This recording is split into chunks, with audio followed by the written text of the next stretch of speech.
আমি আপনাকে বলি, আমাদের দেশের 14% লোক মানুষ তিস্তা অববাহিকায় বসবাস করেন। গঙ্গা চুক্তি, গঙ্গার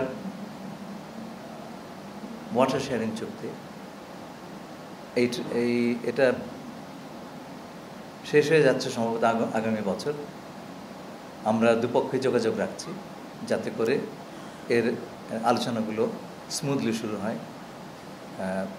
আমাদের ধারণা ভারতের কাছ থেকে আমরা এই ব্যাপারে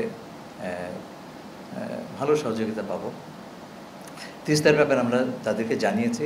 আমি আপনাকে বলি, আমাদের দেশের 14% লোক মানুষ তিস্তা অববাহিকায় বসবাস করেন। 14%। তাদের জীবন, জীবিকা, ভবিষ্যৎ, ওই অঞ্চলের ইকোলজি, সব কিছু নির্ভর করছে পানির অ্যাভেলেবিলিটির উপরে। পানি নাই, ও পুরো জায়গাটাই নেই। তো এই তিস্তা অববাহিকার পানি অন্তত পক্ষে আপনার মিনিমাম অ্যামাউন্ট অফ ওয়াটার, এইটা নিশ্চিত করা কিন্তু বাংলাদেশ সরকারের একটা বিশাল প্রায়োরিটি। আপনি 14% লোককে একেবারে এই ধরনের একটা পরিস্থিতি ঠেলে দিতে পারেন না।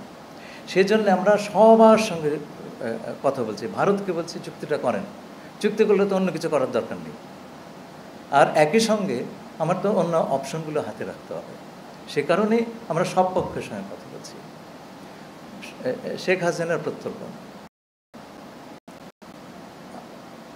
আমরা সেই রিকোয়েস্ট করেছি, আমরা এই বিষয়ে দুপক্ষ কাজ করবে।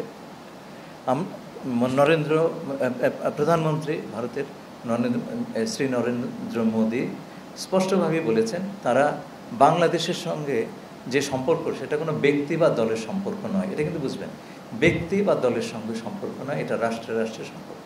আমরা কিন্তু তাই মনে করি, এটা দুটো রাষ্ট্রের মধ্যে সম্পর্ক, এবং সেই ভিত্তিতেই আমরা দুটো রাষ্ট্রের সম্পর্ককে এগিয়ে নেব।